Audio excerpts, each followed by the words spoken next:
Les disciples disent à Jésus, mais cette parole que tu viens de nous dire, elle est rude. Qui peut l'entendre? Elle ne passe pas par le filtre de notre raisonnement. Elle ne passe pas par tout ce qu'on a appris. On peut pas l'entendre, on l'accepte pas cette parole. Non, on s'en va. Alors, le mystère de Dieu est au-delà de notre raison.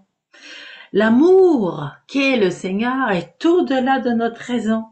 Et cet amour fou a voulu se donner tellement à chacun de nous pour nous nourrir une vie intérieure, spirituelle, éternelle. Elle a voulu se donner comme nourriture. L'amour devient nourriture. Dieu devient notre nourriture quotidienne si on le veut. Si vous ne mangez la chair du Fils de l'homme et si vous ne buvez son sang, vous n'aurez pas la vie en vous. Cette parole est rude, qui peut l'entendre? On ne comprend rien de ce que Jésus dit. Jésus dit, ces paroles sont esprit et elles sont vie. La chair ne sert de rien. Tes pensées charnelles, là, ton raisonnement très humain, ça sert de rien pour comprendre ce que je viens de te dire.